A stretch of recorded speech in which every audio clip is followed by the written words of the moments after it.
This is NBK, nothing but Knicks. When Sim passed the assist, you know that it's number one show that breaks down the game. If you can't play defense, stay out my way. Dribble the ball, come down the lane. 5 seconds on the shot clock, who gon' win us the game?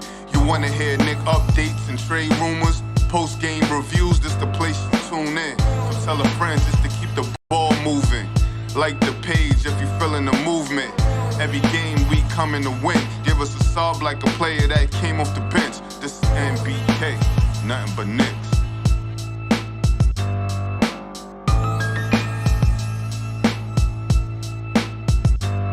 Knicks family, what's poppin'? It's your boy. Well, ladies and gentlemen, the New York Knicks are now 4 games below 500 as they lose to the Golden State Warriors 105-96. And yes, Steph Curry broke the record at the Garden. We all knew it was going to happen.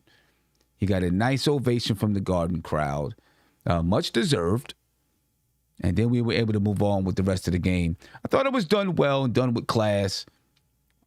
You know, maybe the celebration was a little lengthy, but what are you going to do? It happened that way. But the Knicks, ladies and gentlemen, on a 4-game losing streak, 4 games below 500. And it's not getting, well, I guess maybe you can say it's getting easier because they're going to be playing the Houston Rockets next.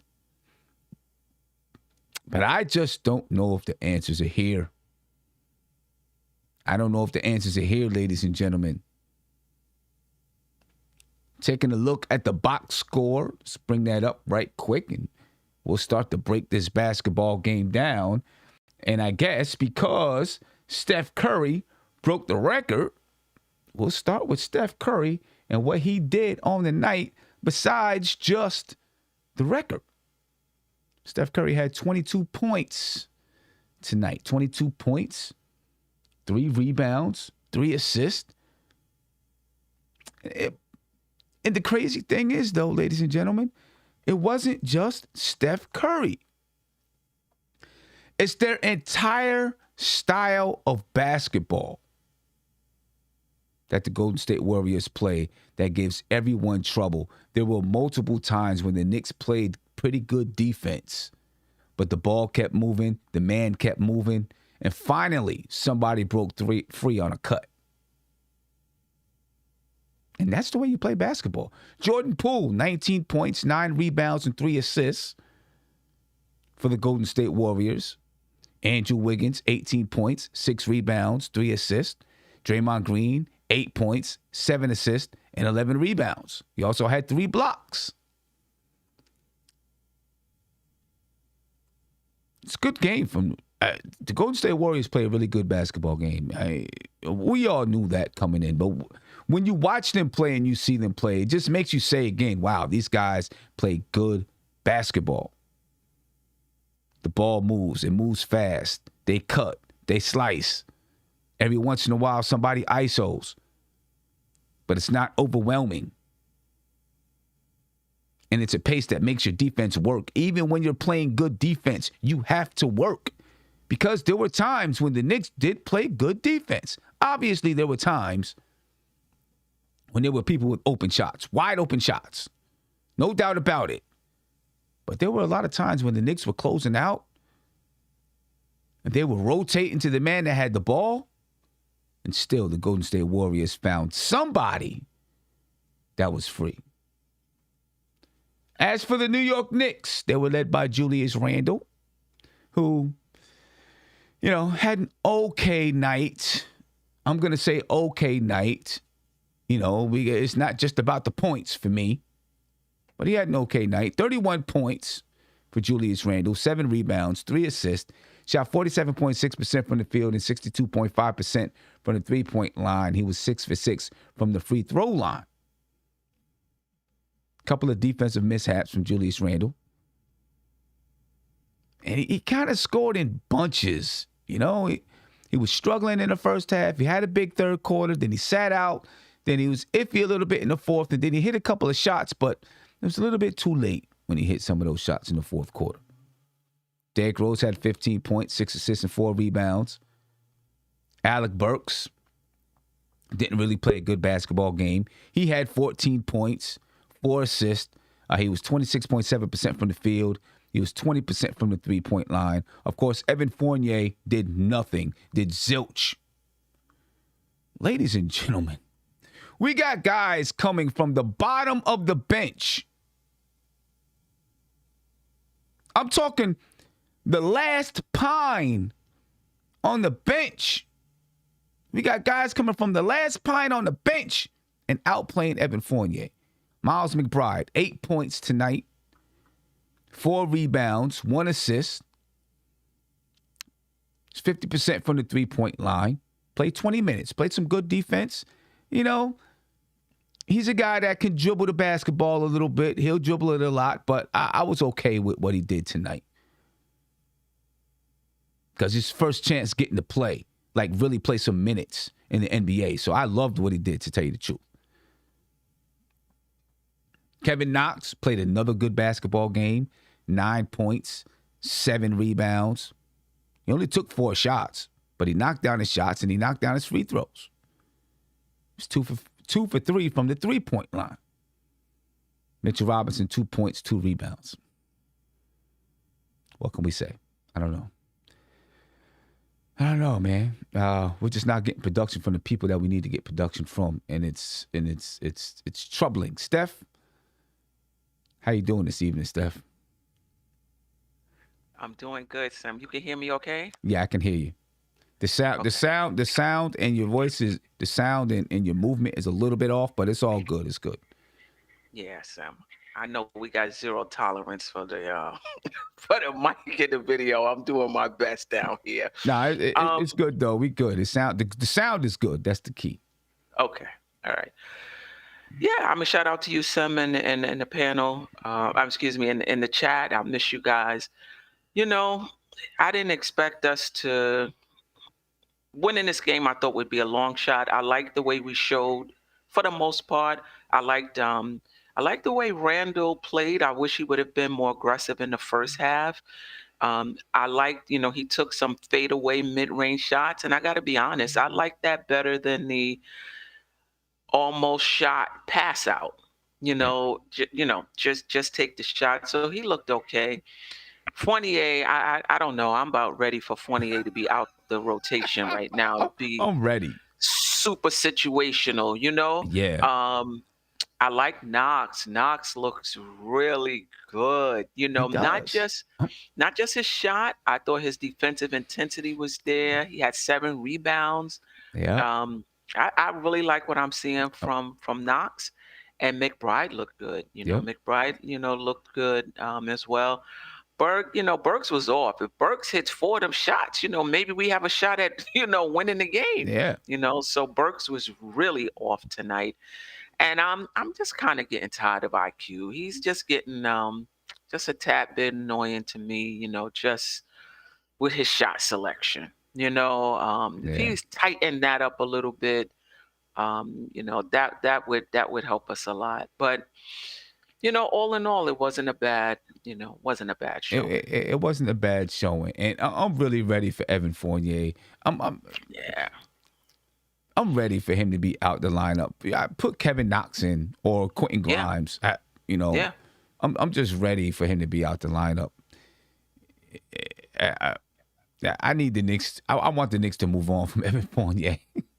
Bad. I want him to get him out of here and find someone that's willing to take him, because I don't think it's going to get any better with him here.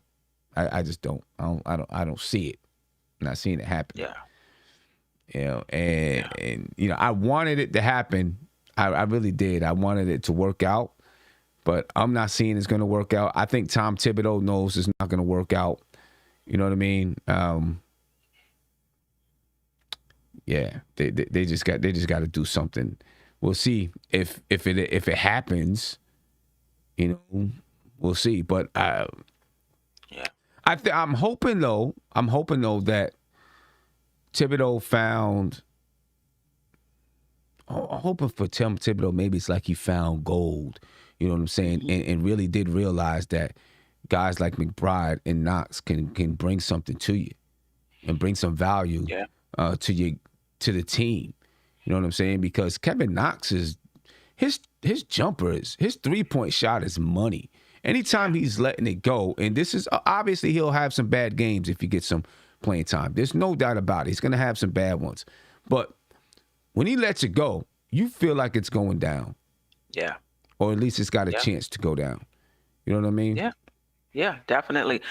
I mean, I think the pressure will be on when the roster is back and everyone is back and he's making decisions to keep McBride and Knox in the rotation. That's saying something. Right now it's easy, right, to do it because, a lot of guys are out. But I think there's some tough decisions that need to be made. Just given the Knicks losing streak, 7 out of 8 or 8 out of 9, you got to start making some tough decisions, and you may have to start sitting some guys. Yeah, I think they showed the graphic on the screen that the Knicks started off 5-1, right? And since then they've been 7-14. You know what I'm saying? Playing well below 500 basketball since they started 5-1, and it just doesn't feel like it's getting. I'm watching games and trying to find like something in here that says, okay, it's happening now. You know what I mean? But it's the same. It's just the same thing over and over and over again, and I don't see anything happening. Right. That tells me that there's a change coming or a change on the horizon. Even last year, when I watched games, I would see, the way that they played defense and the way that they fought every game, and even though they were below 500, I always said if this offense clicks, they're going to be good. Right. They're going to be good. And I think most people could see that. And most people saw that if their offense was going to would click, they would be good. With this team, it feels like it's crazy because now it just feels like a collection of players. Doesn't even feel like it's that much. Last year it felt like a team.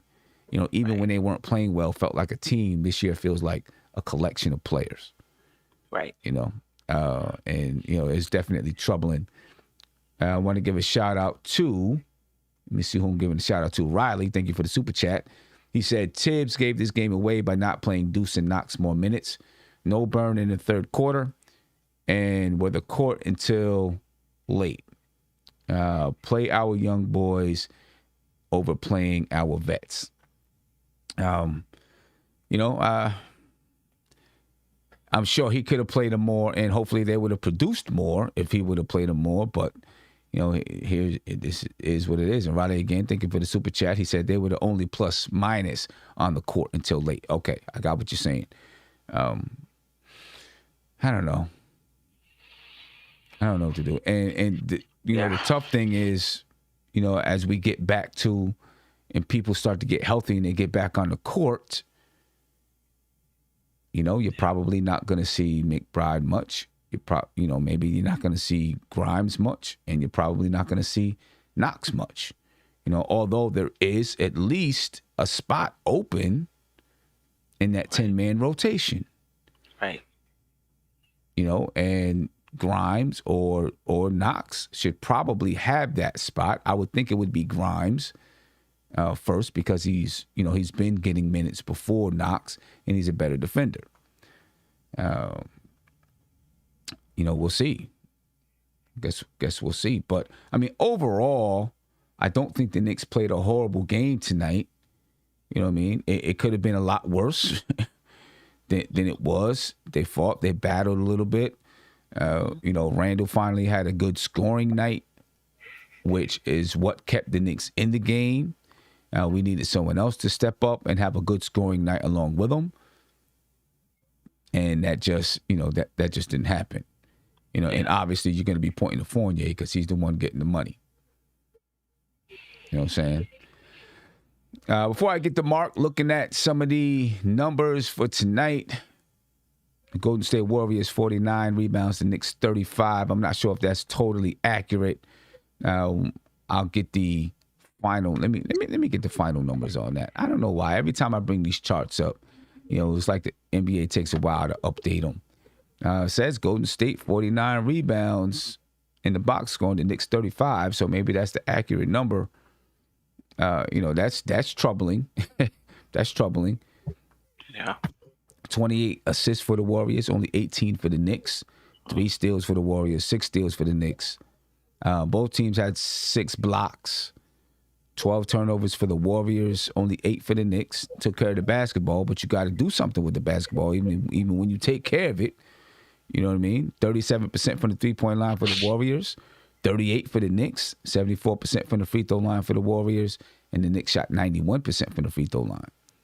The Golden State, 38 points in the paint, the Knicks 24. Both teams with 11 second chance points, and not a lot of running in this game. Golden State Warriors, 7 fast break points, and the Knicks with 6 fast break points. The Knicks were led in scoring by Julius Randle. Steph Curry led the Golden State Warriors. Draymond Green, 11 rebounds, leading the Golden State Warriors. The Knicks were led by Nerlens Noel with 7 rebounds. Draymond Green led the Warriors with 7 assists. Derrick Rose led the Knicks with 6. And Draymond Green and Nerlens Noel both led their respective teams in blocks with 3 blocks apiece. So there we go, ladies and gentlemen. That's the tale of the basketball game. Mark, what's popping with you, bro? So I left the game. I was there tonight, right? I left the game a little early so I could catch a train so I wouldn't have to wait an hour after the game for the train. But watching this game, to see it in person, it's like you would think the Knicks had jet lag or was coming off a game last night. Because the first quarter was good. The first quarter was good. Like teams was figuring out each other, stuff like that. I thought what Golden State did defensively to the defense, they made us very, very tentative, especially Randle, like in the first half. He not saying he was afraid, but he was like seeing it in person, he was really overthinking, Sim. I mean, that's what he's been doing lately, though. Right? That's what he's always been doing lately, overthinking. Second half, he played better, but overthinking is what he's been doing. The third quarter, he was ramping up, but like when you hitting shots, but sometimes your energy ain't just showing it. He was hitting shots, but he had a good third.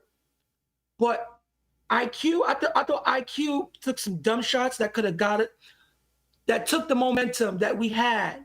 There was a pull-up 3 that when he took that, I wanted to throw some at him from where I was sitting.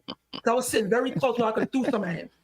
He took a dumb pull-up 3 coming down on transition. From right there, I think that's when we lost the game because we could at least got a good, we should have slowed it down, got a good basket. Evan Fournier, Sim, I ain't gonna lie to you. He robbed us for $78 million. I think you need to delete those videos where you say he could be an all-star. I probably should delete them, huh? I'm gonna leave him there. Right? I'm not gonna hide from it. I'm gonna leave it there. He's worse than Kimba on defense. I kid you not. Sim, I kid you not. He's letting guys underlay, just walking right past him. And he would act like he's reaching in, but he would do like a fake reach in and let the guy go right past him. He needs to go. He needs not to play. I seen Kevin Knox. Sim, what I say, when he set, that shot is automatic every time. And every time he pulled up, I felt like it was going to go in. He played with a little more confidence. He played with confidence. When you watch him on the floor, it was just pure confidence. Derrick Rose was solid. I thought he was important and kept this level in the game throughout the whole game. I thought he was good this whole night. Alex Burks, he don't pass the ball. He don't make nobody better. That's one downside of him. But Evan Fournier, Golden State just took advantage of him. Because if you saw how Golden State got points, they was making him run around looking stupid. And he couldn't cover them. I thought Randle missed a couple of layups too. There was one where Damian Lee got a layup and he was right there, but he didn't close up. He just let him go. It was a lot of lazy laps that we missed tonight. So with tonight, I think it was the whole team energy. You would think that, you're on TV tonight, you know who you play. I thought they guarded Steph good in the first half, but in the second half, he didn't need to really take shots. It was just him moving the ball and and creating for others, like getting other players hockey assists the way they was moving. But I thought the way the Warriors was on the floor is like they knew they had it. They were just waiting for one person to hit a shot. So you see how the fourth quarter went at the end. Guys was just hitting their shots. That's how teams like that play. They just wait. They just wait for their run. But even more than hitting their shots, like they don't stop, because there were a lot of possessions that I thought the Knicks played. They was open.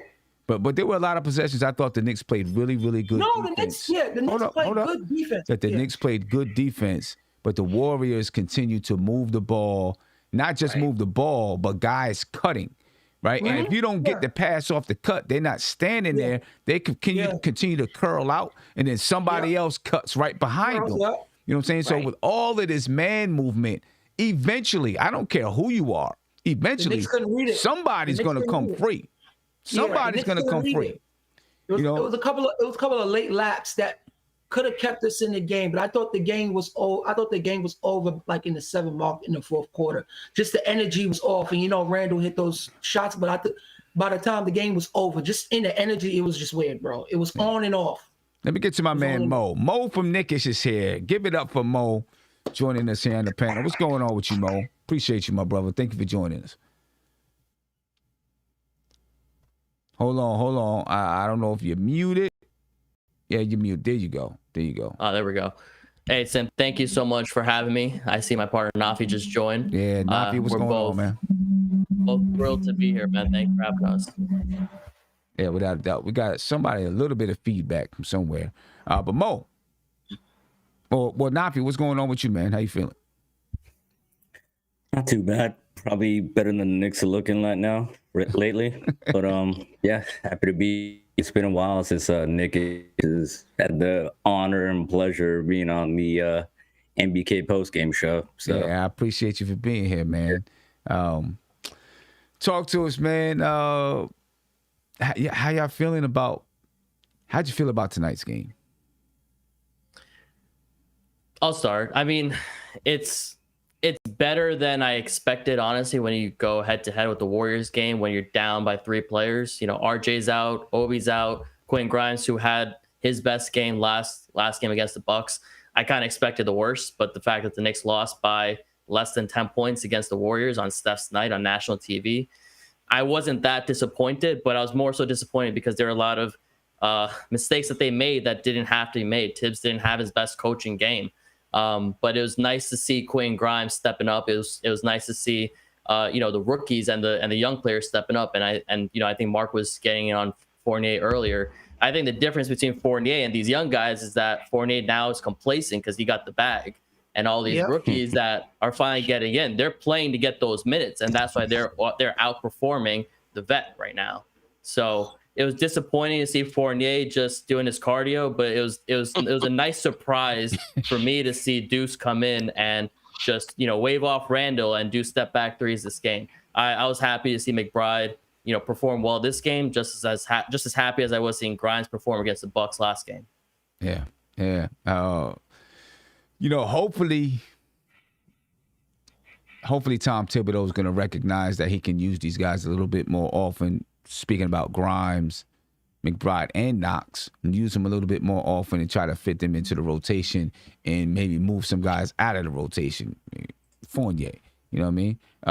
Nafi, what's going on, man? What's your take on this game so far? Well, not so far. Mo kind of stole my take because I was just going to say that, Deuce definitely came out looking like he's tired of taking that trip to Westchester, every other weekend. He just does not want to go back to that. So, that's the biggest kind of most jarring aspect is just seeing how hungry he came out and played, and then Fournier just looking lackadaisical and just a lot. I was not a Fournier fan, but a lot of the biggest thing with that contract was being optimistic about what he could be at his best, and he's far from that. You would think his offense would cancel out his defense, but he's looking timid and shook on offense, and on defense we already know what it is. So yeah, that's just my take. That's the biggest takeaway from tonight too. You look at tonight, he took 5 shots. I mean, this is a guy throughout his career who's averaged 14 shot attempts per game. And he's taking 5 shots. I think he's averaging below 10 shots per game, 10 or below with the New York Knicks. He checked out. Tell you Yeah, that. I don't think he wants to be here. Sim, I watched him I don't tonight. think he wants Gotta to be be here. professional though. I've seen him on the floor. Like, he literally was faking, like acting like he wanted to play defense. Like he was acting on the floor tonight. And for Tiz to have him on the floor for 28 minutes, people in the crowd was like, why is he still on the floor? McBride's shot is for real too. That his shot is pure, Sim. When you see that touch and when it goes down, it's pure. And his ball pressure, his defense is there. It'll be crazy to see Evan Fournier play another 20 plus minutes for this Knicks team. Well, honestly. I mean, he will. He's going to play against Houston, and he's going to play another 20 plus $78 minutes. million. And people were telling me, Mark, you complaining too much. This is why. This. And we gave him money. We gave him money. Yeah. Did you see, Steph? Did you see anything in the game that you feel the Knicks can? We've lost 4 in a row. We're 4 games below 500. I don't know if we've hit the floor yet. Right, and maybe a loss to Houston would be hitting the floor, would be rock bottom. But did you see anything besides the young guys? Did you see anything that says to you, okay, it's going to start happening. It's going to start happening soon. Did you see anything? I did. I think Rose being in the starting lineup, I like that.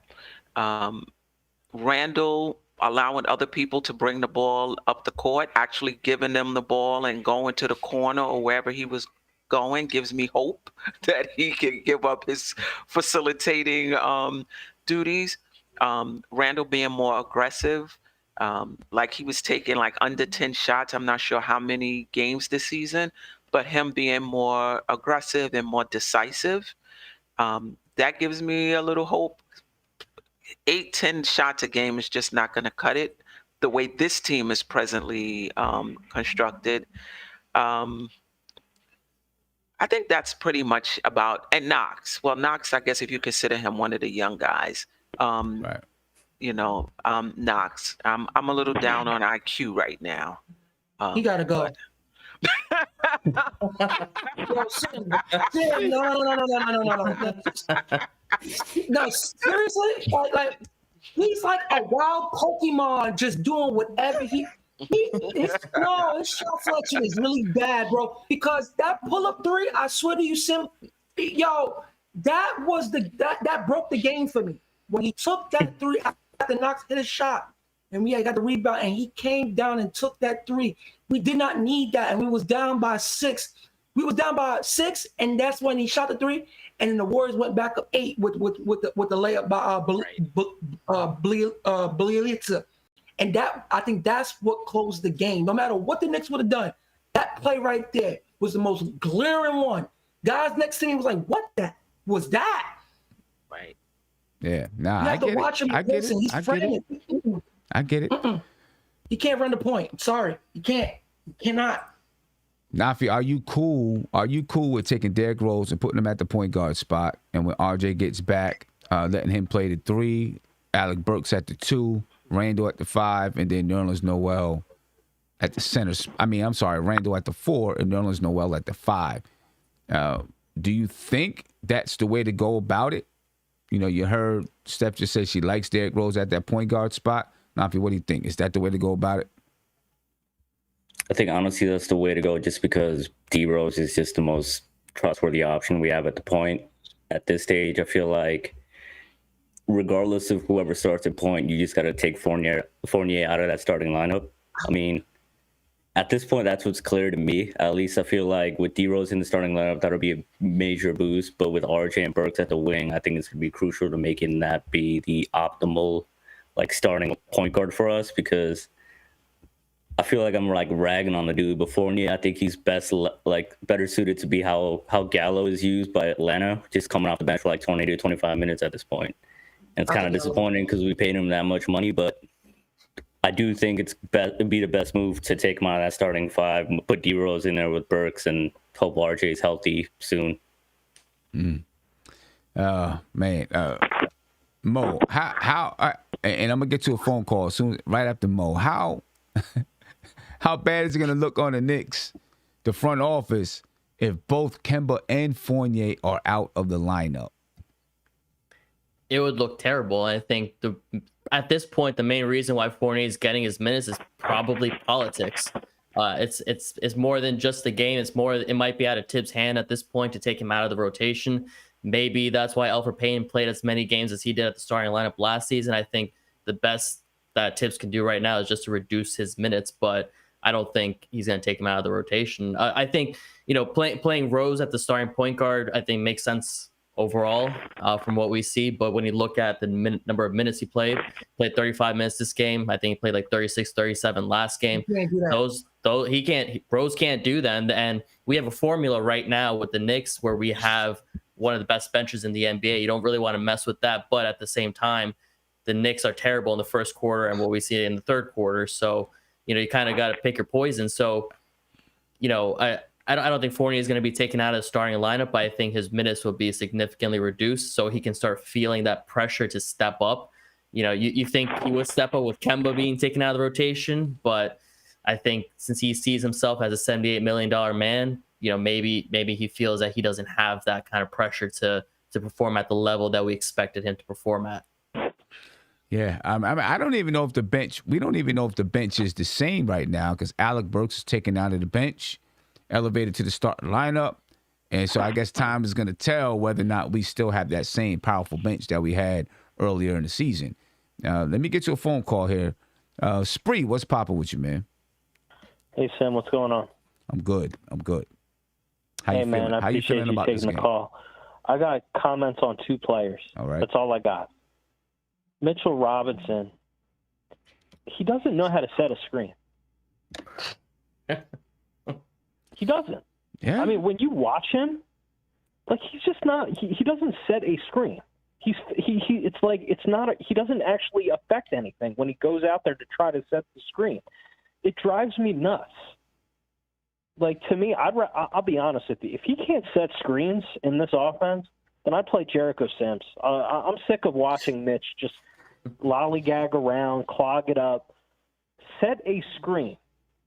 Like literally in that third quarter, he was like, Sims, does that drive you nuts when you watch Mitch? It does, because I mean it definitely drives me crazy. I would. There's a lot that Mitch does that drives me crazy. You know what I mean? The alley-oop that he missed in the first half of the game, right? Okay, I understand. All right, you got up. You couldn't get it done. You got to he should be able to recognize that in the air that he can't get it done. Maybe he's still trying to figure out his weight and how high he's up and all that kind of stuff. Grab it. If you can't get it done, come down and go back up and dunk it. You know what I mean? Right. There's a lot of stuff that drives me crazy with Mitch. All we heard about it was his weight, like adding muscle. That's all we heard about in the offseason. So why aren't you setting good screens? Why? He doesn't know how to. I don't think he knows how to. I forgot he was out there tonight, to tell you the truth. He can't play. I'm sorry. Like, if you can't set screens for Derrick, who's having a tough time, everybody's slow. So that's why we have to set good screens to give them space to operate. Like, we're getting nowhere. We're getting clogged. And then my other comment is on Julius. Here's my take. Julius, to me, he plays way too slow. He doesn't go quick. He could have had 50-plus points tonight if he just goes quick and plays quick basketball. Look at Draymond. Look at Steph. They're all quick in what they do on the court, except other than the ISO or the two-man game with Derrick. And also another thing with Julius is he does not get lift on his jump shot anymore. No. I don't really think he gets up. Anymore? Ever? Yeah, I don't think he ever really got up. He's a guy that doesn't have, in respect to the NBA, crazy jumping ability and all that. He has a lot of speed, but not crazy jumping ability. I don't know if he ever really got up high on his jump shot. He couldn't even get past. I thought last year he was able to create more space and get a little more lift. I don't see. I mean, like, to be fair, you're right. He's never had really great lift, but like he's getting like blocked by little dudes. He just. I mean, I know he had that stretch where he got hot. I know he finished with 31, but he had like a 7-minute stretch where we were like, he was totally confused. Another thing, he's got to stop using that forearm to Draymond, and he does that all the time where he gets these offensive fouls. Like, how many games is it going to take you to realize you can't use that forearm? Yeah, you know what happens, right? Is he probably gets away with it so much. Like, we don't notice it. Like, when he does get away with it, we don't notice it because he gets away with it. Maybe he hits the shot or whatever happens, and then you get called for it. Right? But he probably does that same move 12 times a game and gets called for it once. He does that to get space because he don't blow by nobody. So he uses the forearm to get space when he's going for his little fadeaway shot or try to get to the rim. So. Yeah, I mean, I hear you. I just feel like I don't know. I feel like it's being called this year on him, and he's like spaced out about it. I just look. He's our best player. I want him to do well. I like that he got hot. I just want him to go quick, make quick decisions. Derrick is slow. Evan is slow. Julius is slow. We just don't play quick in anything. Well, we don't. Like, I'm not saying Julius is ever going to be a guy that moves without the ball and is the golden state. Like, I'm realistic with Julius. I just think he can just be so much better if he helps himself with a lot of stuff. But I also feel like I agree because I think he's playing very confused basketball right now. But I also feel like if he was over there with Steve Kerr, you would probably see him doing some of the things that they're doing because that's the way that they're playing basketball. And I just don't think we just don't have that kind of offense in place. He wouldn't even be on their radar. He wouldn't be on that team radar. I mean, I'm just saying if he ended up being there, he'd probably because Andrew Wiggins didn't play that style of basketball. Right. Now he does. No, you're right. Now he does. Andrew Wiggins was a pounded and grounded guy. I'm getting the ball. I'm going to hold it for a while. I'm going to boop, boop, boop, and get my shot off. He averaged 25 points in Minnesota that one season. Now, all of a sudden, he's playing this style of basketball. Yeah, but he was always a cutter, though. He was always a cutter. So it's like it makes him more an efficient player playing in Golden State. Yeah. But all the things that he does, he's been doing that in Minnesota. They even run a lot of isolation plays for him too. Also, they still run the isolation. I mean, they still run isolation, but he plays. Who was coaching in those couple of seasons though?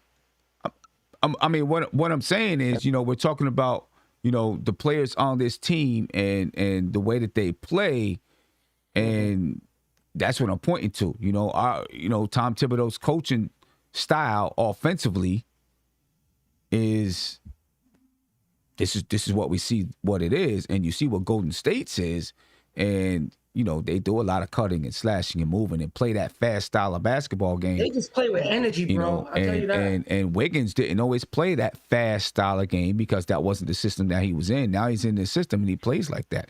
I think I'm a Tom Thibodeau advocate.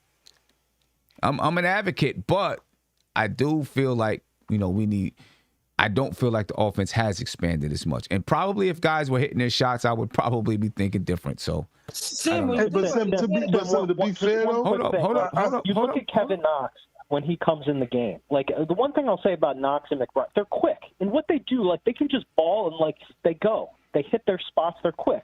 Like, Evan Fournier is the worst type of player to play with Julius because he's slow. He's slow in everything he does. He can't create. He's not going to be moving and creating space. Yeah, maybe it's some of its tips. Evan, to me, was not the right player to play with Julius Randle. Not just Kemba. I don't think Evan can play anymore. I just don't think he adds much. He's just a slow player. Yeah. But that's all I got, man. Those are my observations. I love this team, but I wanted to call out Mitch because he can't set a screen, and Julius has got to go quicker. That's all I got. Yeah, all right. I agree with you there. He's got to go quicker. I agree with you there. All right, Big Bubba, what was you about to say? I was going to say, shout out to the Knicks guys. What's going on, guys? I think this is my first time seeing you guys here. What's going on? Nice to meet you guys. Yes, you see it a lot with it, even, and it's just not Tom Thibodeau. It's a lot of those coaches because even Doc coaches like that. Dwayne Casey coaches like that. So it's just not Tom Thibodeau. But I feel like that generation of coaches, they coach the way they do. And you got guys like Steve Kerr, Nick Nurse, a few of those other guys that kind of they just embrace how the game should be played now. Like you have like when I'm watching today, right? This would to be just the attitude of what the Knicks have been doing. I'm watching quickly take that bad three that swung it back to it was a 5-point swing, and just the icing on the cake, the way they got the 5-point swing was just a ball movement. You see, what's the number 8 guy? I can't pronounce his name. Bielitsa. Yeah, I'm watching him just move the ball. See him. You know what the most disrespectful thing was? It just made me mad. I was watching the show with Gimlin on him. Was that when Steph Curry wasn't playing in that fourth quarter, with those like last few minutes, and the way they were moving the ball without the superstar player, just the way they were moving it, they were just constant moving. There was constant motion. They were just killing us. They were just. No, I agree with you, Mark. They were just killing us. And it made it so sad because Steph Curry wasn't even playing. But I am going to say, and I'll say it again, the Knicks were playing good defense on those possessions. It was when you have ball movement and man. No, son, the Knicks did play good defense today. Let me finish. I'm agreeing with you. They play good defense. When you have ball movement, and I know you're agreeing with me, but you can agree with me when I finish my statement. When you have ball movement and man movement, and even if your guy closes out, you don't force the shot, you don't start taking dribbles. Your guy closes out, you get it to the next guy. That guy closes out, you get it to the next guy, right? Instead of, okay, my guy closed out, now I'm going to take 2 or 3 dribbles and see if I can create my own shot. It's no, let me get it to the next guy. Let me get it to the next guy. Because they all understand that if they keep the ball moving, and somebody cuts, and they're really playing, I'm sorry, what anyone wants to say, you can think of some complicated system. They're playing very, very basic basketball. Very, very basic ideas when it comes to basketball. If I dribble towards you, you cut. That's very, very simple basketball. I pass to you, I'm going to cut back door. My guy is overplaying, I'm going to cut back door. You know what I'm saying? If I get the ball, and I don't have it, I'm going to swing it to the next guy. If he don't have it, he's going to swing it to the next guy. After we swing the ball, we're going to cut to the basket. That's very, very simple basketball. But they have the habit of doing that. I'm going to pass it. I'm going to cut. I'm going to go back door, right? I understand what my action is based on what happens with the basketball, and they execute it. And it's very hard to stop any offense when guys are executing in that manner. All 5 guys can pass the ball. I mean, you've seen several times when that ball moved, and the Knicks had somebody running at the guy closing out, right? But the ball was moving in rhythm, and that guy that was closing out was just a couple inches away from really being there, which gave them enough light to knock it down. Yeah, and Sim, I'm gonna be honest with you. I'm gonna sign what you're saying. I'll be real with you. The Knicks played good defense today. It's probably one of the better defensive games so far this season. But what happened to me, Thibs killed us in that third quarter. When it was a very low scoring game for pretty much for almost 6, until we got it down to 4 minutes or something like around the third quarter. But I have to say it, man. Just him playing Fournier the whole third quarter. He was the culprit. The whole third quarter. It was just Sim. I love Tom Thibodeau. I really do believe in him. And I think we're just having a bad batch of players that just aren't for him. Okay, I want to answer. But you can't play Fournier the whole third quarter because that killed us. I get it. I want to answer a question that's in the chat. First, I want to read this, then I'm going to answer a question. Nikki Barrett said the Randle convo is getting old and tired. This isn't a video game. Players don't have turbo buttons. Julius Randle was top 5 at his position. Imagine if the rest of the team matched his production. Well, if they matched his production tonight, it would be a different game. Right, but it hasn't been every single night that Randle's been having, the production that he had tonight. But I also want to say, so while I'm saying that, about his production tonight, right? So he had good production tonight, but it hasn't been like that every night, all right? But I also want to comment on this. IQJ said, why every single time Randle was on the bench, Knicks play better basketball? Why? I'm going to answer that question for you, right? Because I seen people making this comment when the Knicks were playing Milwaukee too. Okay? When they were playing Milwaukee and Randle was on the bench, and then Milwaukee, and then the Knicks would play better. And you know the reason why when they played Milwaukee, Randle was on the bench and the Knicks would start playing better? Because Tom Thibodeau, anytime he seen Giannis go out the game, he took Randle out the game. So he was matching what they did so that Julius Randle can play defense on Giannis, right? So when Giannis was out the game, the Knicks played better than the Milwaukee Bucks because they didn't have Giannis in the game, right? And they probably had other non-starters in the game. And most of the time when Randle was out the game, the opposing team's subs are in the game, right? And the Knicks supposedly have a very good bench, and so we play better, right? Now, in order to really test to find out if this is true or not, if it's, the Knicks just don't play good with Randle in the game, we need to take the bench, let them play against a starting unit and see how they play, and then have Randle in the starting unit play against the opposing team's bench. Then you'll know if it's really because Randle is out the game that the Knicks are playing better, or if it's because the level of competition from the first unit to the bench is that much different when you're playing against opposing teams. You know what I'm saying? So, you have to look at all of those things. You can't just say when this person is in, they play better. I mean, there are times when it happens, right? Obviously, but it really has to be you took this person out of one lineup and plugged them in and plugged in another person in that lineup, and then that lineup started playing better.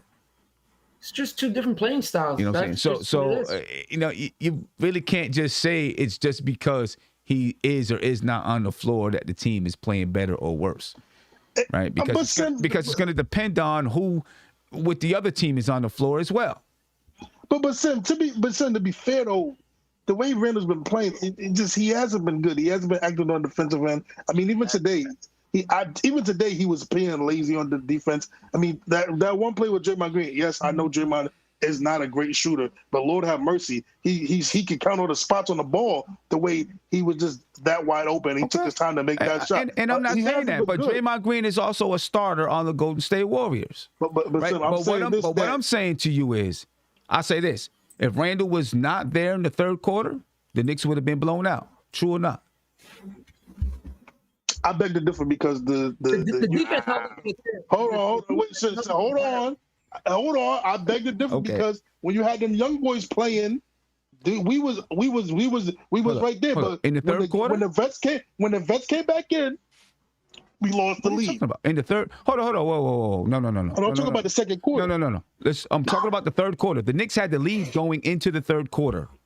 So he was up by 2 points. I know they had the lead going into the third quarter. They lost. We had a bigger lead. Will you listen? Will you listen? Okay.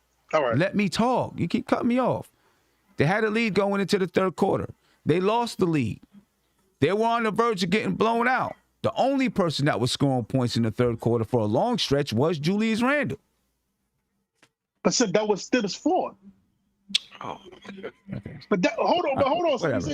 Whatever. Anyway, I agree with Nikki. I agree with Nikki Barrett. Everybody wants to pinpoint one player. He's not playing well. He is not the purpose that the reason. He's not the reason. The purpose that the reason. He is not the reason. Solely the reason that the Knicks are 4 games below 500. The thing is, when I watch that live, guys just don't do necessary things needed for an offense to run fluently. Point blank, simple. They don't run enough. They don't set hard screens. The Golden State defense tonight, they was kind of like pumping the Knicks out of what they wanted to do, because they don't move the ball with purpose. That's the difference with our team and anybody else. I agree. They don't move with purpose. Period. And despite that though, we still got good shots that we not hitting. Burke. 40. Well, I don't know about 48 today. Burke got to stop scoring too. Burks, I mean, he usually would hit more of his shots than today, shoot a higher percentage. But Burks and Quickly had opportunities to keep us in the game, have us go ahead in the game. If you're not hitting shots, it's hard to win in this league. And the Knicks don't consistently hit the shots that they do get. What was our percentage, our shooting percentage this game? We shot 36% from the field. We shot 38% from How are you gonna win? But Steph, my thing is this though, Steph. My thing is this. And I'm going back to the third quarter because I watched the whole game. This is why I say the Knicks lost the game.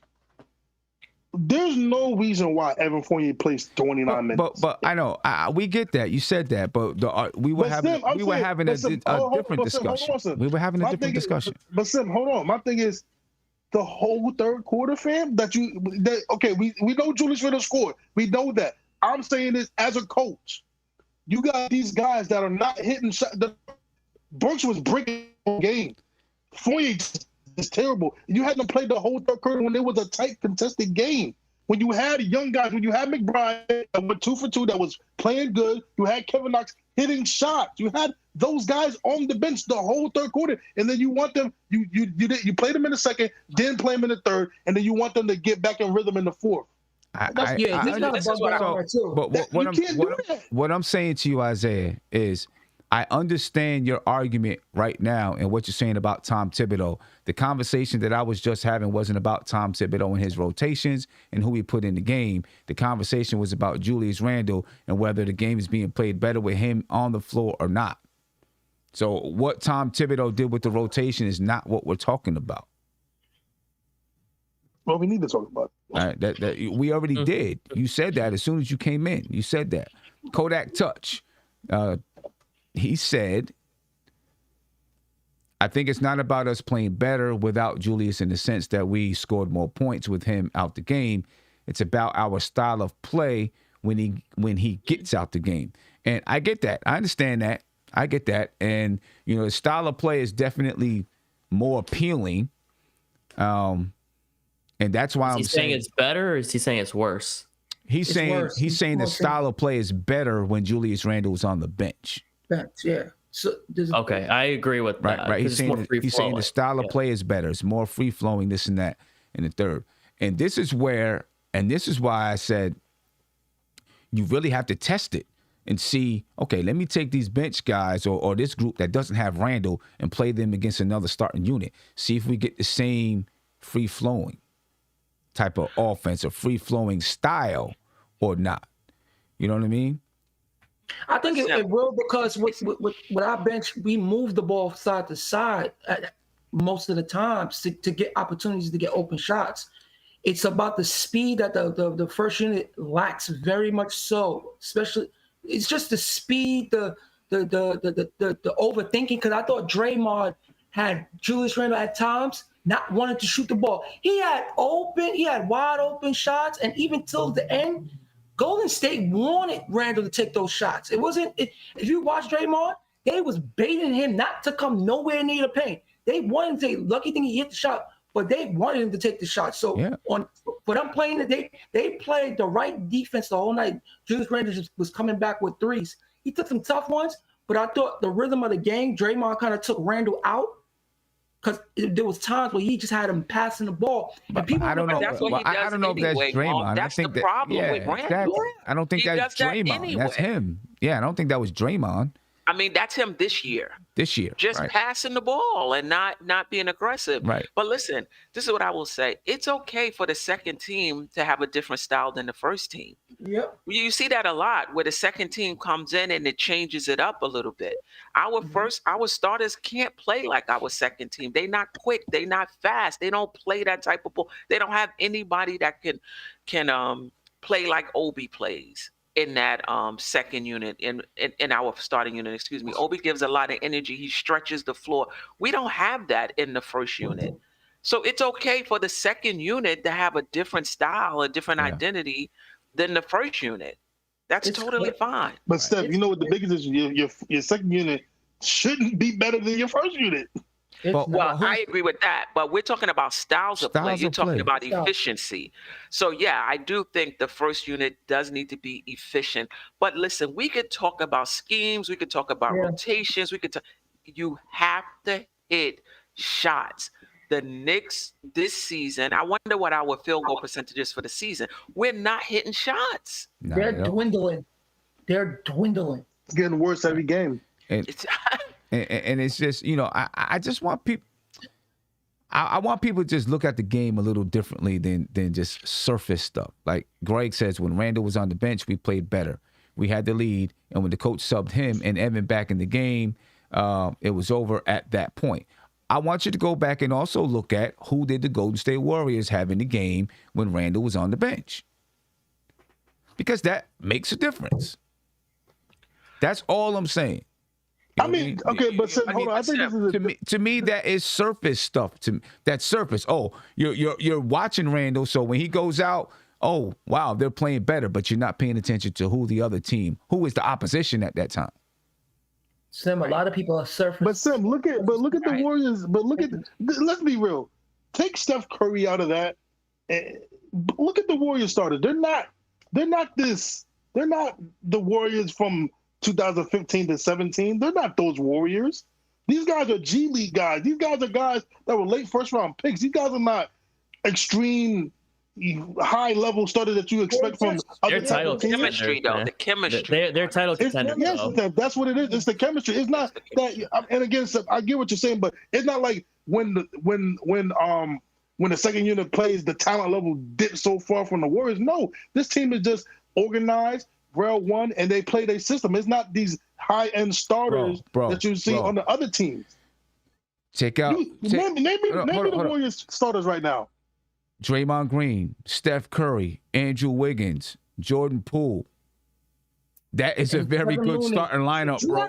Jordan Poole is playing That is a very good starting lineup. So you're going to tell me Jordan Poole's a late first round pick. Draymond, but it doesn't matter. What does that matter? What does that matter when they're drafted? What's that matter? Bro, I said this at the beginning of the season. He has a lot more to his game than any of our guards on this team, including R.J. Barrett. He makes plays every game where it's like, that's the type of play Kerr want him to make because he has the ability to make it. He makes at least 2 to 3 smart plays a game. He has a lot to his game. And the thing is, too, Sim, when I watch each other's bench. One thing about Golden State bench, you either see Draymond or Steph in their players' ears every time. Yeah. Every time. The way he was talking to Kuminga after they put him in, he did some couple of defensive stops. You just see Draymond get up, went and talk to him. When you watch the Knicks bench, it's like everybody's segregated. Like they just enjoying being there. No one is talking to each other. When Damian Lee was having a bad couple of first half, and then he hit that 3, Steph was on the sideline just clapping him up. Yeah. It's stuff like that. I get it. Stuff like that. Hold on. No, Sim, no. Mark, Sim doesn't like that because if I was to say today, I'm looking at Steph's energy. I'm looking at Steph's the way he's celebrating his teammates. No. Randall's just not that type of person, and he's just not that guy. So I can't blame him. I can't blame him to be Steph. It's just different, bro. It's just different. And it doesn't have to be Julius Randle. It could be. It don't have to be him. It could be. I'm just saying. Derrick Rose. We were talking about body language the other day. We're talking about celebrating your teammate. It's more Kimba. When you see Kimba's the one smiling. He's the one talking. But the whole Golden State roster from 1 to 15. Sim, I told you they play all their guys. I'll also say, I don't know what they were doing when they weren't winning, but it's easy to do that when you're winning. No, they was doing it even when they was losing. They was still doing that. Right now, the Knicks are losing, and everybody's tight.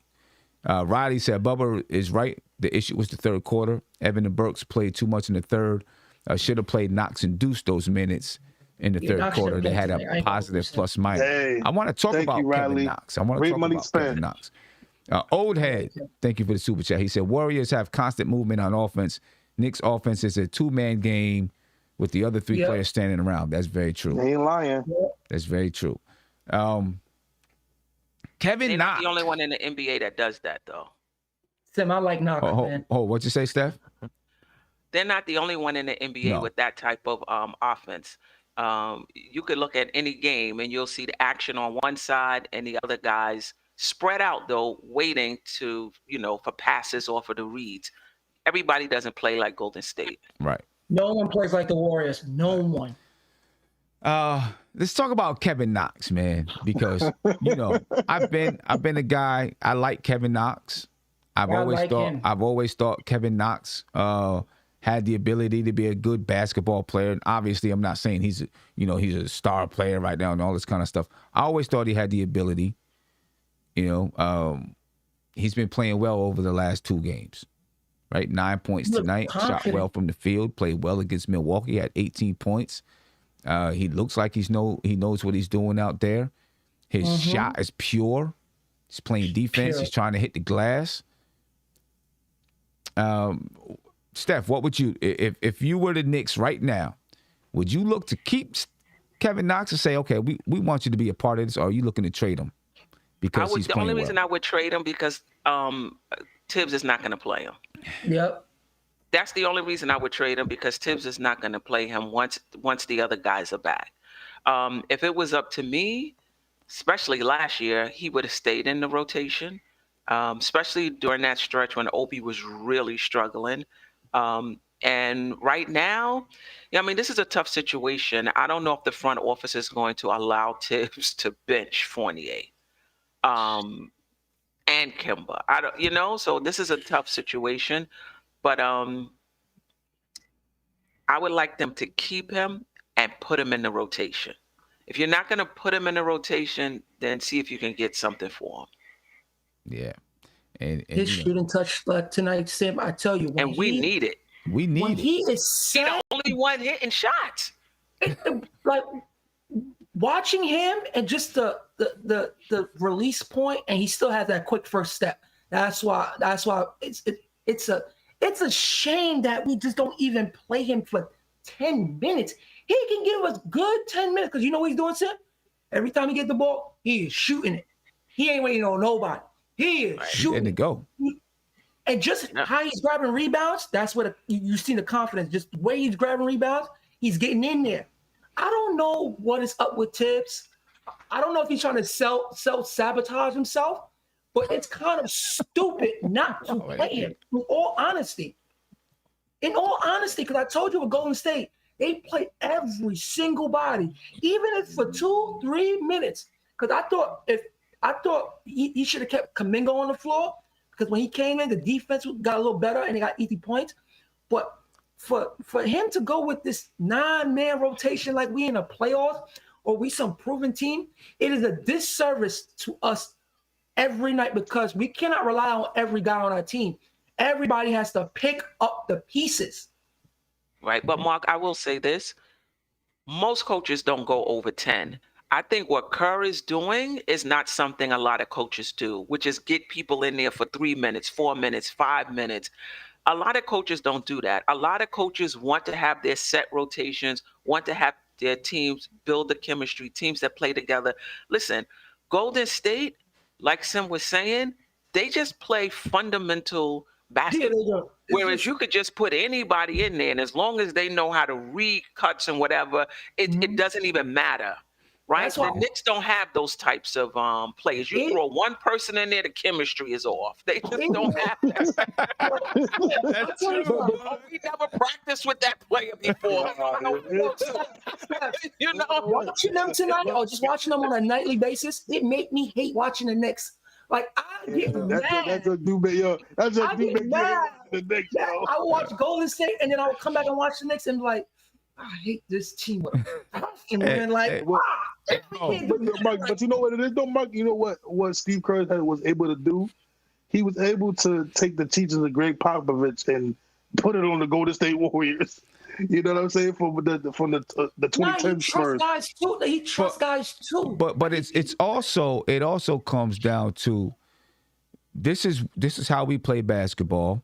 Mm-hmm. And you're either going to play this basketball or you're not going to play this basketball. You know what I'm saying? And if you're not going to play our style of basketball, then we're going to go someplace else. And it comes down to not wasting a year, right? You look at last year when, the years when they weren't good, those past couple years, And they're teaching these guys how to play our style of basketball, right? So now when we get our guys back, Steph, Draymond, whoever is out, when we get them back, guys understand where to go and what to do. And when they're looking for guys, that can get it. They can get it, day, right? It doesn't have to be, super talent and super fast and super this and super that. Right. It's can you grasp what we're teaching? And if you can grasp our style and what we're teaching, then we can get you in and see if you can produce. Because, you know how to cut off the ball, right? You know how to hit a backdoor screen the correct way. I mean, it's just little things like that I'm sure they probably look for. But let me get to Mo. Mo, your take, Kevin Knox. I don't know. To be honest, I don't know if I fully agree with everything Mark said. I think it might be more of a recency bias because we can't forget about the way Knox was all of last season or the last 3 seasons. I think, he did get Rookie of the Month December, I think 3 years ago at this point. He was excellent that month. And, lo and behold, it's December again. He's getting hot again. But I think this is the first bit of growth that we see from Kevin Knox, which is huge. Him lacking confidence was a very big deal. But now it looks like he's gaining confidence. But at this point, I don't know if it's really worth, putting him or adding him into the rotation. I think if we're looking to improve the team, we got to improve the starters. And he might, if he is able to keep this up consistently, he might be a sweetener for a deal that might include Evan Fournier to get a player who's a little faster than Fournier, who can also shoot threes. Kevin Knox can just shoot threes, but, you can name a lot of other players who can do just that. What else can you really see Kevin Knox, being really good at as a lottery pick? I mean, I actually think last year, I was a proponent of him playing last year over Obi. I thought he was playing well when he was taken out of the lineup. Right, Obi was hurt in the beginning of the year, and so I think Kevin Knox was already situational in Tibbs' mind, and since Obi was out, Kevin Knox was playing, and as soon as Obi came back in, he was like, "I'm playing Obi." You know what I mean? How many games did he play last year? Because it felt like he never played. He played like 40. He played in December. So? Yeah, he played in December. Into December. 10 games to evaluate this guy. That makes it's whatever. If it takes 10 games for a player to find, bro, no. I mean, I'm sure he has to get he's showing potential to be a rotational player, is what I see. Being like a lottery player, you kind of hope that he takes that step to be a starter, maybe. But Knox showed potential to be out of the bench and play consistent, maybe 10 minutes. But if you don't think of him as a player who's going to play more than 10 minutes, then what are you really going for? If not, make him a trade piece. No, I'm thinking of more what he could provide off the bench. I was never thinking of him as no starter. But I feel like if this coach would trust him more, we will be able to really, really, really see what he's about. You can't just, he had a couple of bad games and now he doesn't play consistently. I just think with younger guys, if you don't give them time, you're taking away their confidence. You're taking away when they get on the floor, you expect them to know how to play amongst each other. That's not going to work, man. It's just not going to work. And Mark, I would say this too. I just think we need shooting. I think he can provide that. I just think when he runs the floor very well, he understands spacing when he gets in a fast break, and when we can get a guard that can pass to him, I think his shot can go in at least 37% for this team. We need shooting. We need a guy when we pass him, he's going to shoot the ball, not get the ball and dribble to make your shot more difficult. We need guys like he could be more born into a specialist type player coming off the bench. So this was. I would say. Rebound. He had 7 rebounds today. Yeah. He had more rebounds than Mitch. But I will say this though. I think with Kevin, and I want to say something that kind of what you talked about, Steph, about Thibs and the way he does things. It correlates to Kevin Knox. That we know Thibs is that 9-man solid rotation. And look, right. 10. The only reason he went to 9 was because of somebody got injured. So he's tight into those rotations. That's always been Thibs, right? My thing is sometimes it's nothing wrong changing up your philosophy a little bit to get better results, right? It's okay to change certain things up because you got to adjust to the game.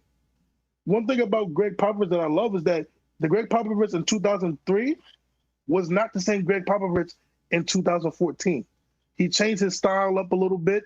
He went from from a heavy Tim Duncan type of offense to like a more free-flowing, more ball movement kind of thing. And what I'm saying is with that is that Tom Thibodeau should just adjust a little bit more to his philosophies about playing these young guys more, because guys like Kevin Knox that are shooting good right now, and I will say this about Kevin Knox, because people know how I feel about Kevin Knox. His confidence is high right now. It's good right now. So when his confidence is like this, you should play him, because he's gonna just up his trade value if you're gonna trade him, and he's gonna play good. He's gonna get those shots in. Yeah. But when you don't play some of these young guys out of you thinking everybody's gonna be like a Jimmy Butler, where you don't play Jimmy Butler his first year and then he develops the second year, third year. Everybody's not gonna be like a Jimmy Butler, that philosophy where you don't play these rookies. I mean, to me, you've seen what Quentin Grimes can do when you give him minutes. You see what Deuce can do when you give him a little bit of minutes a day. These guys, some of these guys are ready to play. And I'm not saying they're going to come here and do the immediate impact. I'm not saying that. But when you got these guys that are playing better than the $78 million man right now, and again, some of these substitutions is costing us games. We're four games behind. And I'm not saying these guys are going to help us win, but we got to do something that's going to help us right now. We have to. Right. Listen. I'm okay with the young guys getting more time. I'm okay with that. But let's not act like these are the guys that's going to make us have a winning season. The rookies are usually in supporting roles. So like you hear people say, oh, McBride was hot, we shouldn't take him out. Look, he's a rookie. Relax. We're not riding a rookie's hot hand. That's not something that I'm expecting a coach to do. When it's your time to come out, you put this, the starters back in. I'm not sitting here saying, because McBride hit 2 shots. We're not even talking about having a Grimes type of night, because he hit 2 shots in a row. He was hot, and we shouldn't have took him out the game. We cooled him off by coming out the game. The bottom line is you're going to win with your starters producing and your rookies contributing where they can. That's a lot of pressure to put on rookies, that they're the ones that should be helping you win games.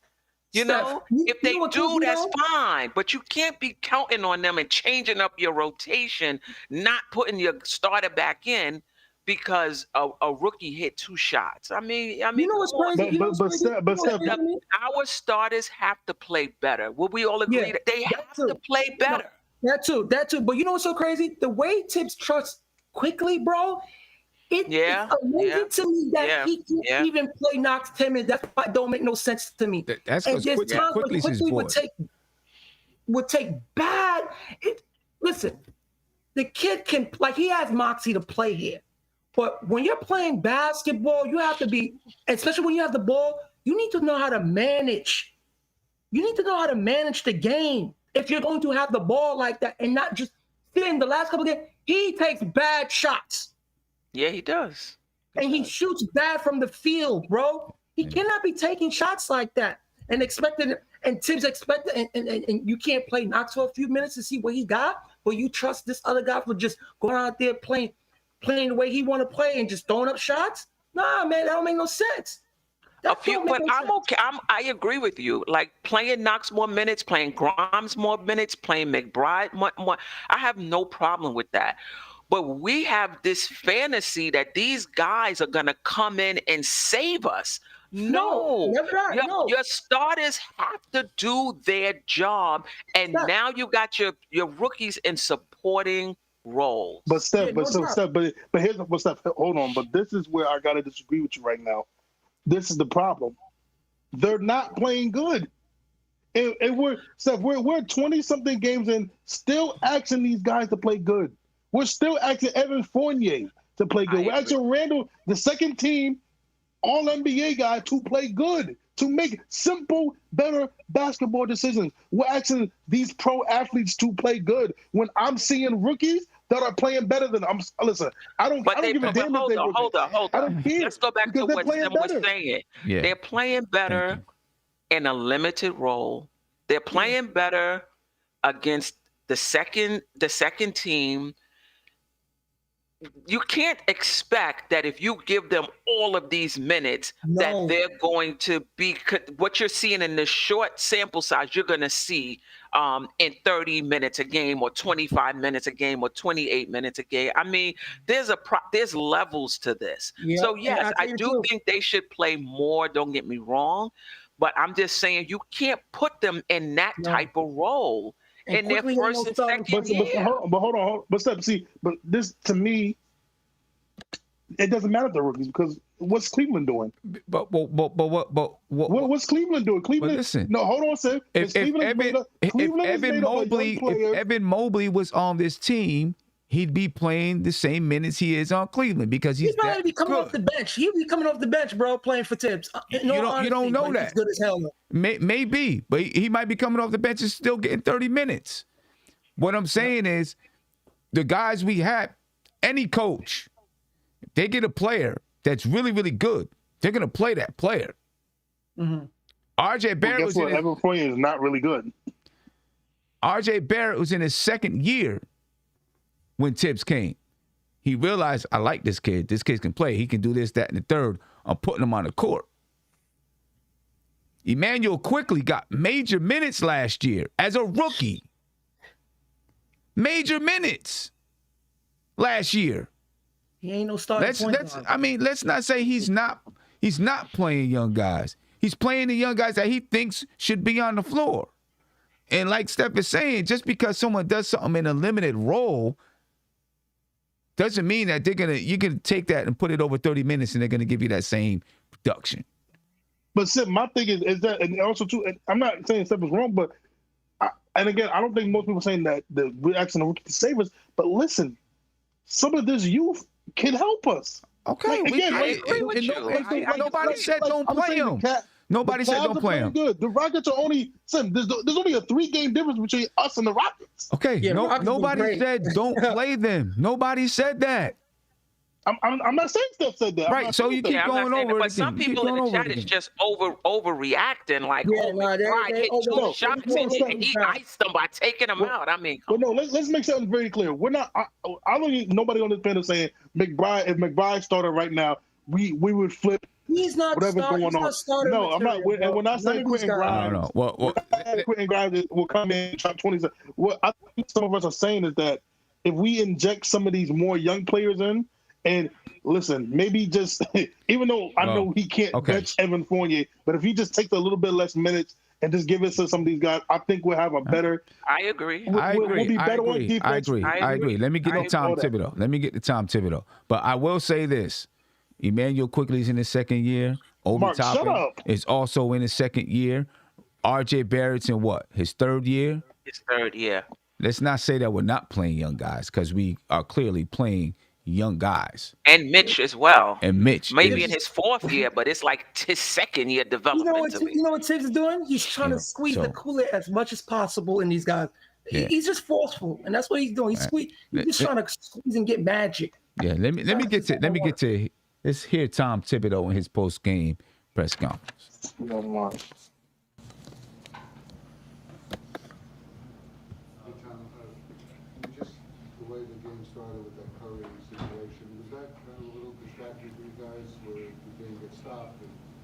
It's part of the NBA. You know, it's I thought it was the right thing to do to recognize him, and Steph is I had an opportunity to coach him, Team USA. He's a classy guy. It's the right thing to do. So. It was a 5-point game, and then I think they go pretty quick to double digits. What did you see in the fourth quarter? Yeah, just that's. You can see who they are.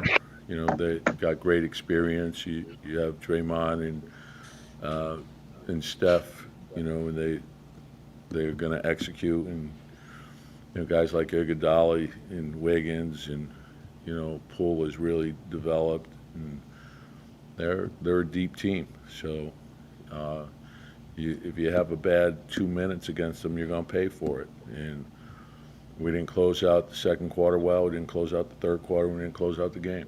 You can't do that, not against a team like that. And, our rebounding was a problem, the whole night. So we got to, they're going to take, 40-something threes. There's going to be a lot of long rebounds, and we got to get to those, and we didn't. And I know you look at things in totality. I think it's 1 in 7 decisions of lineup change. Every game is different, especially both games. Just wondering, what kind of you assess that change on your team? You just want to put your team in position to win. So, if you look at the games and you go through the games, there's some really good stuff, and there's some stuff that, obviously has to be better. I think we're finding some stuff out about some young guys. I love our young guys. When Jericho stepped in, he played well. When Quentin stepped in, he played well. And I thought Deuce played well tonight. So, we need everyone. Tom, last year you had the defense. Just kind of that game-to-game energy that you had throughout the whole season. Do you feel like you have, or the team has the same type of definition this year that they understand what the Well, and it's a different team, and so, defensively there's things you could always do better, and so, we got to continue to work on it.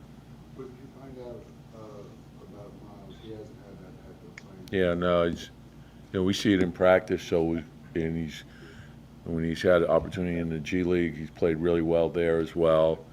He played well in the summer league, so it's good for him to have an opportunity like that. All the things that he's working on every day, and then to get into a game situation and to see it unfold there is good. It's positive. And our young guys are really hard playing, and they're coming along. What do you see from Evan?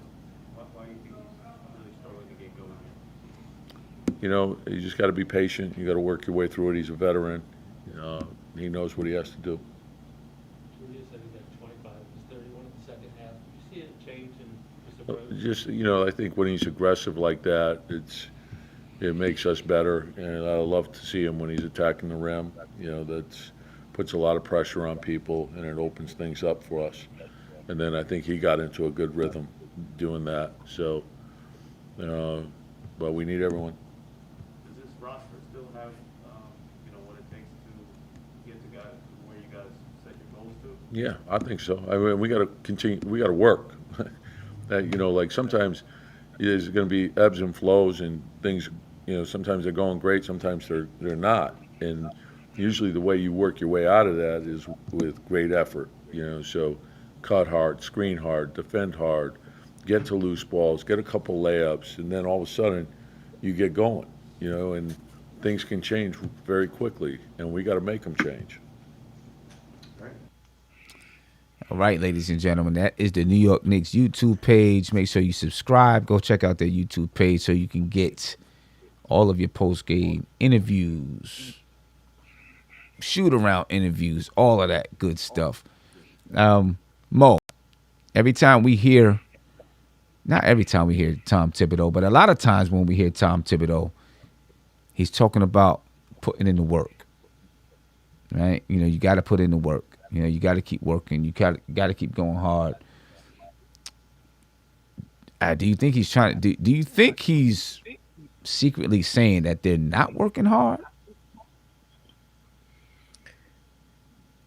It's a good question. I mean, it might be a way for him to call out his guys. I mean, we saw him sort of kind of calling out RJ Barrett a couple of games ago, and RJ came back, dropped 7 threes, and what was it, 30-some points that game against the Spurs. So I don't know if he's kind of just, saying what he has to say to keep it politically correct, but my hope is that he is calling his guys out for the lack of effort. That's, I'm not really sure. I think that's really what it is. But I mean, I was thinking about Fournier while he was, doing that talk, and as frustrated as we are with the rotations, it was promising that he kept Fournier out of that fourth quarter, the entire quarter, when the game was fairly close, and maybe the Knicks had the opportunity to bring it back up, but he kept Deuce the whole game. So I don't know if that was one way of him sort of punishing Fournier. I was looking at the comments. A lot of people were saying that, Tibbs needs to do that. He should, take Fournier out of the starting lineup. Him keeping him out of the fourth quarter is one way of doing it. I'm curious to see how he's going to do, what he's going to do in the next game. Yeah. I want Fournier out of the lineup altogether. There's no doubt about that. I just want him gone. Mark, what do you think, man? Is he sending a message to the team? I mean, you hear his words every night: execution, lack of ending quarters right. It's just effort. With us, man, it's just be the effort and the defensive lapse. Like, we have to be sharp. We're not a sharp team, man. And just watching it in live, we're not sharp, man. We're not sharp. Sometimes we over double team guys that we shouldn't over double team. It's just little stuff like that can cause games like tonight where, we're close, but you lose because of the small things that need to be done and need to be tightened up. It's just like, how much times is he going to say, man? Guys need to be smart about what you're doing. I just say this team, just whenever they have the ball and whenever they want to do their actions, you have to move with purpose so the defense can react to you. Point blank, period. And the thing is, too, it's just, even with tonight, it was like it was weird with this game because the rhythm was going in and out at times. But when you watch Golden State, the rhythm was there for them all night. They was just missing shots. But for the Knicks, it goes in and out, in and out, in and out, in and out. And it be drops at times. And you cannot do that against teams like this because they will take advantage of us. Right. So it's just, as he says, he's just saying, man, the execution, man, we gotta execute our plays or get into our actions early. We don't get into our actions early, man. Yeah.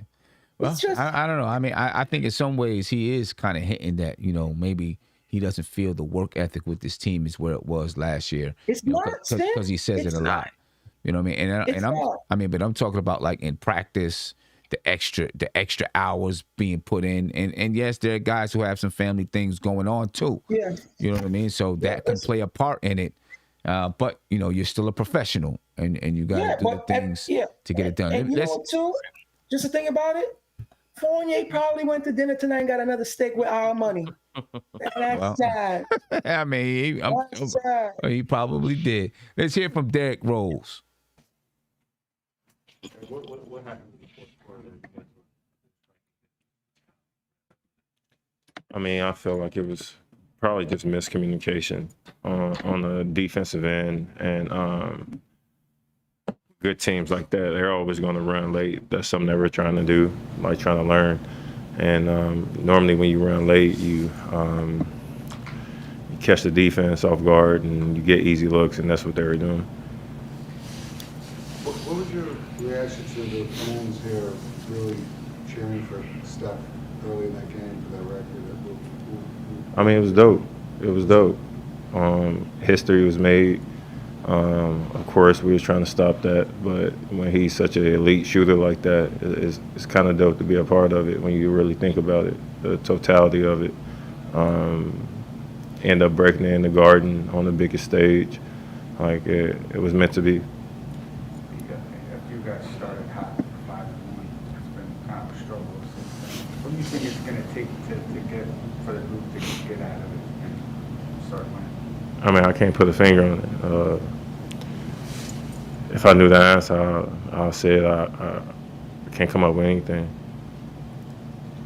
How hard is it for you guys right now with the COVID stuff? That there's some uncertainty every night who you're going to have, lineups and stuff like that? Yeah. How hard is that for you guys right now? It's hard, but at the same time, you have to be a pro. You got to come in and do your job and try your hardest to figure things out.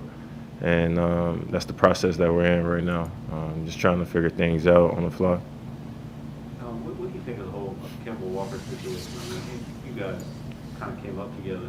Yeah. And now he's out of the rotation. How do you feel? He's handling that, and how would you react? I really don't know. I mean, Kemba, we got pretty close since he's been here. I know it's hard, but he's had a great attitude. He's been coming in early, same routine. vibration, his spirit still been very high during the games, off the court. He's just a good dude, you know. So I really didn't have time to really think about everything that's involved in that because that's not my place. But it's kind of hard to put myself in his shoes, you know, where I fought to get where I'm at and just trying to stay focused on like what's ahead. But I can't say he's in good spirits about it. If he is feeling a way about it, shit, I can't tell. Like the way he's coming in, like he hasn't changed anything. So he's been a professional about it, I'll say. Right. What did you see from Miles tonight? From who? From Miles McBride. Who? Miles McBride. Deuce. Oh, Deuce. Deuce. No, I mean Deuce is a good player, man. Good young player. His confidence is very high. Of course, his defense is top tier, and he just needs the time. And hopefully Tibbs gives him the time. But we know how good he is, and we know how good the rookies are. So it's all about opportunity in this league. Derrick, it seems like the Tom Thibodeau teams have like a certain style to them, right? The energy, defense, and the possession, like grit. You guys obviously had that last year. Yeah. Do you think that's been there this year? And if not, do you know why? No, I don't know why. That's the same question. I really don't know. I can't put a finger on it. You know, if I could, shit, I'll be screaming it. But I really can't put a finger on it. Do you feel that there's a difference though between last year and this season? I mean, numbers don't lie. You know, it's all in the numbers. However you want to break it down, you just gotta figure things out. What's your confidence level that this group can kind of get it together and get going in the right direction? I mean, we have to figure things out. If we say that we want to achieve our goals is to do better than last year, and we got to find a way. So we just got to figure it out. All right. Thanks, All right, ladies and gentlemen, that was Derrick Rose. Anything you heard from either one, Steph, that you want to point out? I mean, I think Rose is, being politically correct and basically saying this team is not what last year's team is. And he's saying he can't put his finger on it, but I think he doesn't want to say, what it is to the reporters. The chemistry is just not there between those guys. They not pulling for each other. They don't seem to be happy for each other. It's just not the same. So, and the expectations. He talked about the expectations. They wanted to be better than they were last year, and it's not even close. Yeah, it's not even close. It's I don't know, man. I don't know, Mo. I was about to say last season, I remember so many times when they show clips of IQ, OB, Knox, putting up shots after every game, trying to get more shots up. And I've seen that at least 10 times last season. I don't think I've seen that at least once this season. Right. A player staying after the game, putting up shots with their teammates or going at the gym together. That was a big thing last season. That kept spirits high. I don't know if it's something that people aren't just seeing, but I personally haven't seen any videos of any Knicks player putting up shots after a game. Me either. I haven't seen it. I don't know. Big Bubba, I want to ask you this. I'm looking at the Strickland, their Twitter account, and this was just 6 minutes ago. He said, "I'm begging y'all to take this man's cellular cell phone away," and he added the New York Knicks, and he has a screenshot of Mitchell Robinson. It says, "One thing learned after every game: literally run for cardio and playing help defense." Let's get it.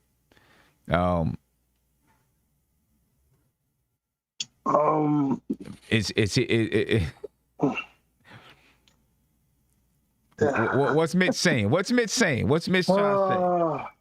I don't know where this came from. I was trying to find the actual source, right? But What's he saying?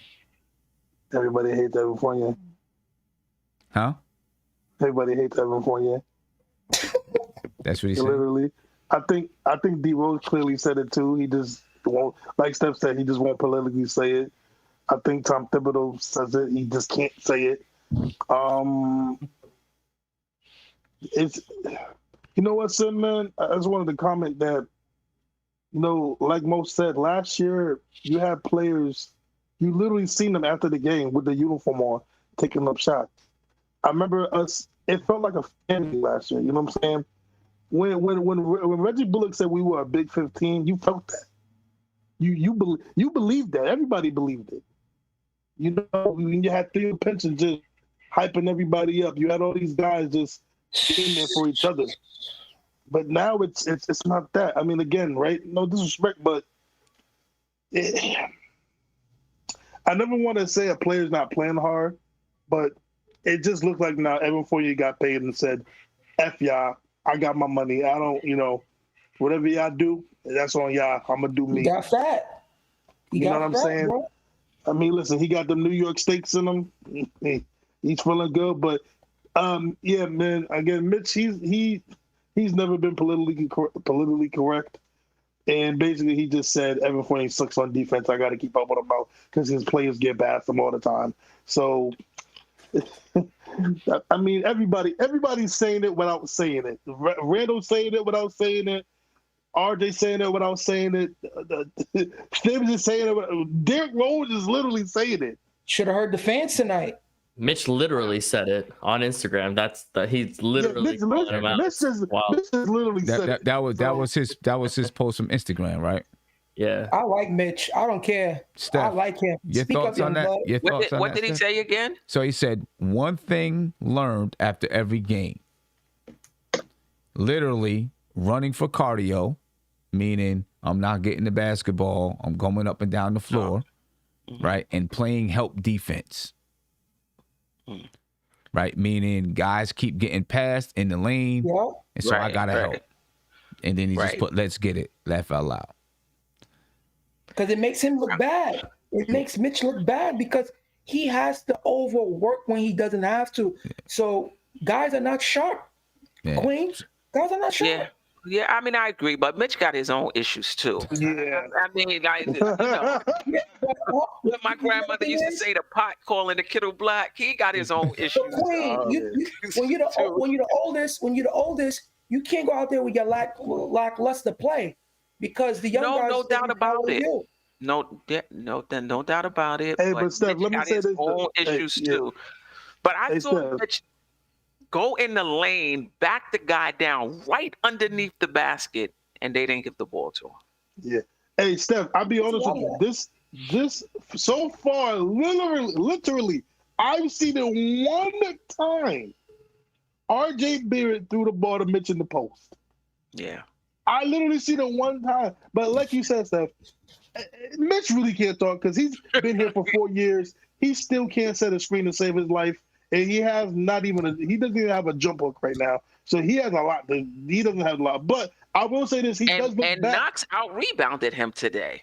Yeah, that's another whole thing. But you know what, Steph? He's never been a good rebounder. Now, who? Mitch. Mitch has never been. No.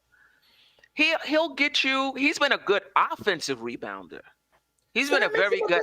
That makes him a good rebounder. But I'm talking about total rebounds under 10 points. Under 10. What was he last year? About 8? Under 10. 8. He was at 8 last year. He said it. Come on, man. We can't. And we need defensive rebounds too. Don't get me wrong. I like the offensive rebounds, the putbacks, the second chance points. But we need those defensive rebounds. We've been getting. Because if we ain't getting them, they getting them. Yeah. Steph, we have been getting murdered these last couple of games without securing the defensive rebound. Like even the Bucks game, we couldn't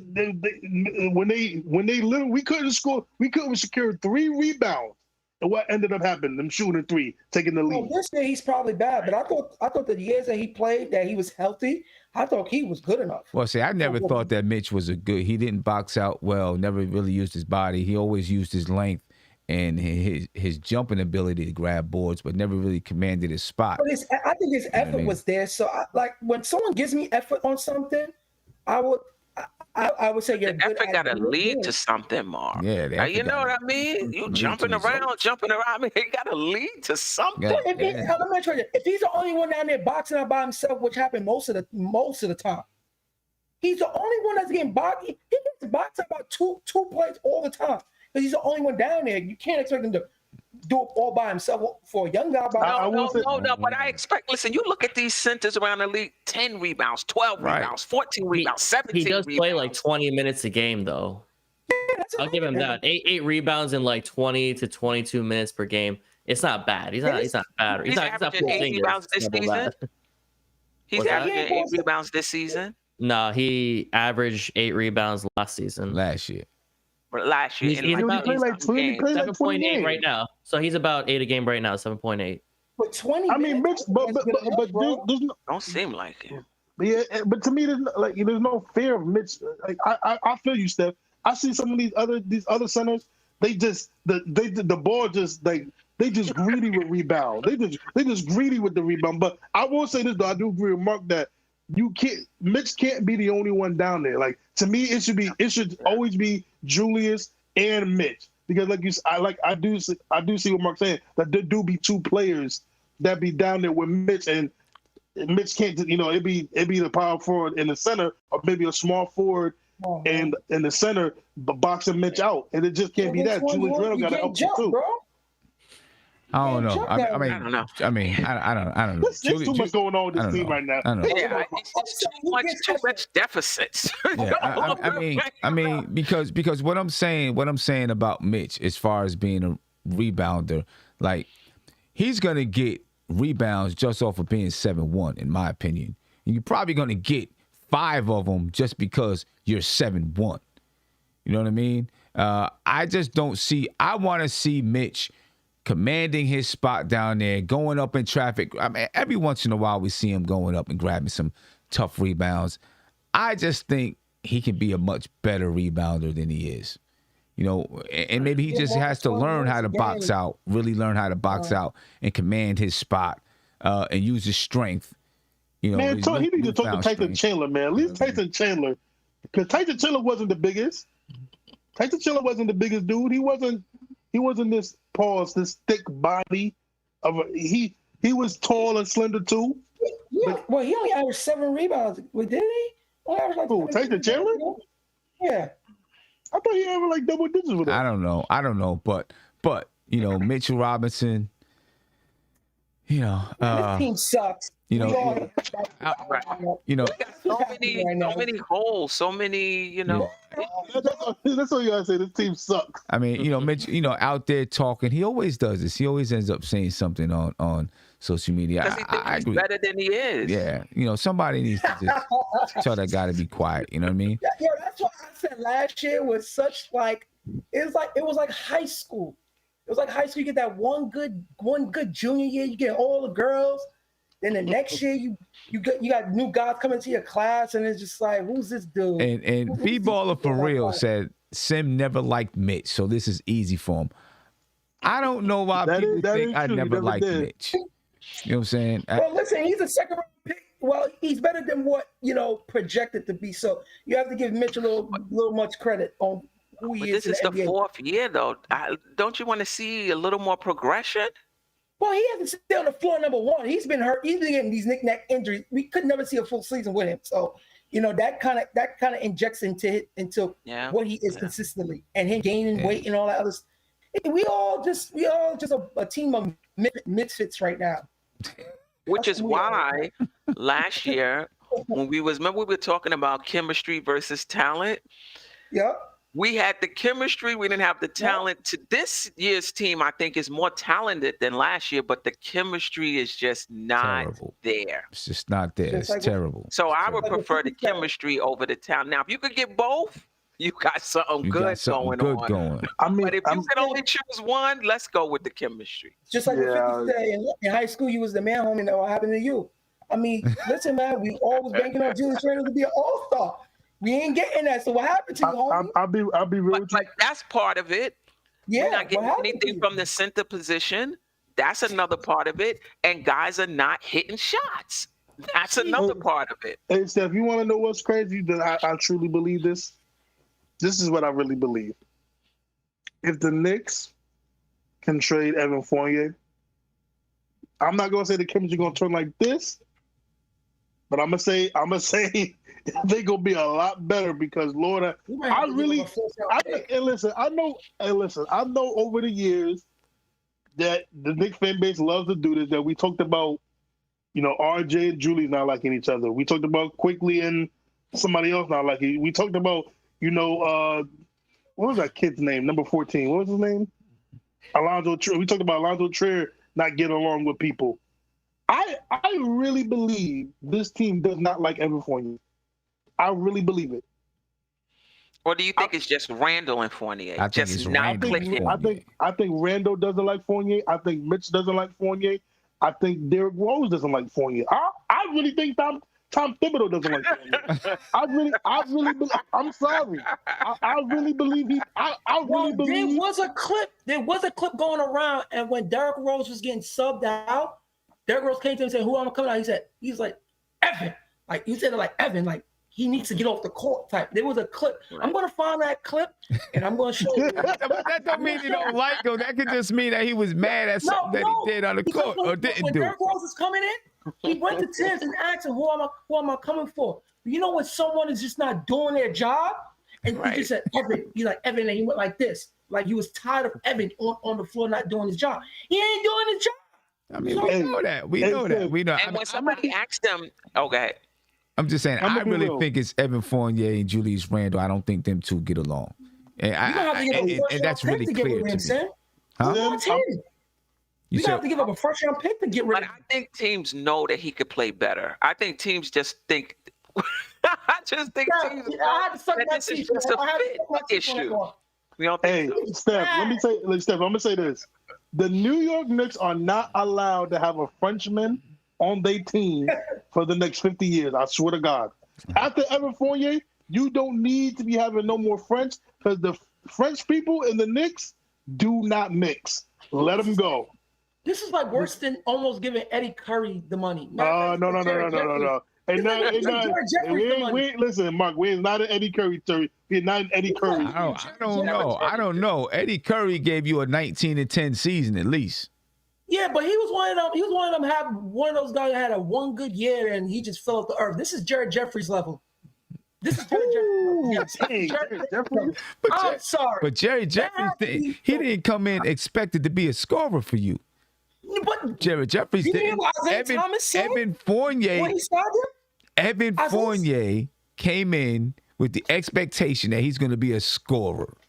Jared Jeffries was never a scorer in this league. Well, he did nothing. He was a good defensive player for the Wizards, and he came here. The junkyard dog. Was that his name? The junkyard dog? Nothing. I'm just saying. That was Williams. I'm just saying that with Evan Fournier, this is bad. This is like acquiring Steve Francis. And it looked like Fournier just gave up. Like me and Randle ain't getting along, or I'm not meshing with this team. I just give up. I'm just gonna go through the motions. Yep. And that's what it's like. Steph, you're not lying. His body, the way it looks like that. And also, I miss Tim Hardaway, bro. It's like you missed Tim Hardaway. Jesus Christ.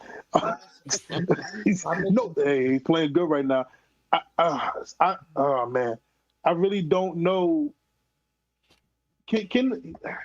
What do you give up for? We can talk about that later video. You can talk about that later. What do you give up for Evan Fournier? I don't know. We're getting ready to play Houston, and what? When do we play Houston? It's in Houston because we played Houston at home, right? They beat Atlanta last night. They came back and beat Atlanta. They're playing great. Wow. They're playing great. I watched that game. They're playing great. Steph, expectations against Houston Rockets. It is what it is, bro. Let's just all have a good night. We beat them the last time by 4. We had to do fourth quarter run, like in the last 5 minutes, with Burks shooting like 55 3-pointers, right, to get us back in the game, if I believe it. And they weren't even playing that great back then. So I think it's going to be a hard-fought game. I think we'll have an opportunity to win. But I'm not going in there thinking that we automatically have this game. Yeah, me. I'm not even close to thinking that. I'm not even close. Mark. This is sad. Listen, Sid, like, until this team show me a win, then, like, going into every game from now on is just like, we do if we don't. Simple as that, man. We do if we don't, because we're just not together. But think about it. The potential is there when you look back to the San Antonio. Like, there's certain games during the season where you can see that the potential is there, but the consistency and doing it game in and game out. Like, people talk about Tibbs' offense. Tibbs' offense was that San Antonio game as well. Mm-hmm. Tibbs' offense was that first game against Boston as well. Guys are not running the offense, and they are not hitting shots. You hear him? You hear Tibbs all the time. Move. Sim, if you'd have seen Tibbs tonight on the curb, it's like when he was watching us making dumb plays and dumb turnovers, it's like he wanted to take one of the bench and toss it at his guys. Like, he was that infuriated. It's infuriating to watch when the team cannot execute a play. In all God honesty, we cannot execute, bro. It's like we cannot grasp that. Listen, man. I bought somebody a ticket just to see what I saw tonight. Tell you the truth. You have to see it in person, bro. It is different. And then you could feel it. People that was around me, they was just sick of this team. Not just us. When we come on every night, some of the fans was yelling like, "What the hell are you doing? Move." Yo, listen, man. Them 20,000 fans, it's kind of doing something to Randle, because to be in this atmosphere, it's nuts for you not to play hard. I don't care what nobody say. I could get up every night playing in the Garden. There's no way I'm playing for the Garden. You have 20,000 fans thinking that we could win this game. That's how the Knicks fans think. And they don't play with that type of energy that the fans give. No way in hell. Something's wrong. Or people got to go. Big bubble. Houston game. Because I'm about to get up out of here. Hey, Sam, listen. Sam, listen. If we lose, listen. I'm with Mark. I'm be honest with you. I'm with Mark. I don't know until we win a game how, because right now we're literally 3 games. There's a 3-game difference between the Rockets and the Knicks. In the loss column, they have 18 losses. We got 16. So right now, if I'm being honest, we're pretty much almost even with the Rockets. So I don't know. We won by, like Steph said, 4 points. And it took Burks having an unbelievable fourth quarter and a gazillion threes. Sim, this team is in a... If we lose to the Rockets, oh my God. And before he has a bad game, he might as well walk back to New York, because ain't no way he's going to make it on that plane. But I don't know, Stim. It's just right now, we're just in a very terrible funk. Yeah, I don't think we haven't had a 4-game losing streak since 2 years ago. I mean, I don't remember if we had a 4-game losing streak last year. We didn't lose 4 games last year. But we have. Oh, wait a minute. Okay, today. Okay, it's the 15th. So we play the Rockets tomorrow, because it's 12:06 a.m. Thursday at 8 p.m. in Houston. Then we go to Boston, right? Then we go to Boston. Then we're at home. We got a 3-game homestand. We play Detroit, Washington, and then Atlanta on Christmas Day. Let's hope we can figure something out, man. I don't want to go into Christmas Day, you know what I'm saying, on a 8-game losing streak or something crazy. You know what I mean? We got to get a win. Over before it even started. We got to get us a win. So how many games between now until the Hawks game on Christmas? How many games is that? 4. We got like 4 games between now and the Hawks. So if we're gonna go to the Hawks games, we gotta be realistically, man. We gotta be at least 17 and 18 or 17 and 19. We have at least one game or 2 games below 500. We have to win almost every game from now on, bro. Yeah, pretty much. Crazy. You're Pretty crazy, much. bro. You're crazy, bro. The Houston Holy Rockets hell, right now bro. are 8-2 in their last 10 games. Oh, Wow. 8-2 in the last 10 games. And they don't have anybody, bro. Green is out, right? Is he still Yes. out? Yeah. Wait, Green's out? Yes, he's been out the whole time they've been winning. The whole time they've been winning, he's been out. And they're playing defense. They look good. They look functioning. Yo, bro, Sim, I said it. They just I wanted to scored. see what Kimber and Fournier was, because we was all hoping that there would be some. Listen, man, we're back to square one, bro. I'll tell you the truth. Yeah, well. We're back to square one. Yeah. Houston scored 132 points against Atlanta. Golly. On Monday. 132 points against Atlanta on Monday. And Atlanta was up. Atlanta was up in the game, and they had to come back. Houston had to come back. But was Trae Young playing? Who? Yeah, Trae Young is having an off season because they took away those fouls and stuff like that. He's adjusted. He's adjusted. So it's not the same we'll Trae Young. Oh, golly. I am about to head up out of here, man. We'll be doing a shoot around tomorrow. So don't hurt yourself, bro. We'll be doing a shoot around tomorrow. I'm up out of here. Steph, any last words before we get out of here? Disgusting. Listen. Disgusting. I'm not giving up on the season, son. I'm not giving up on the season. The trade deadline is the trade start tomorrow. I'm gonna be refreshing multiple times during the day, looking for that 1 or 2 moves that's gonna get my Knickies back on track. Yeah. I mean, tomorrow people can start getting traded. A trade probably isn't going to happen. Today. A trade probably isn't going to happen for a while, but you never know. If I have to give him a first round pick with Fournier to get him out of here, do it. I don't care. He just has to go. Because I don't even want to see $78 million on my books, tell you the truth. Okay, give me some last words. The good thing is it's not 78. It's technically 61. What's that, Sim? Last words.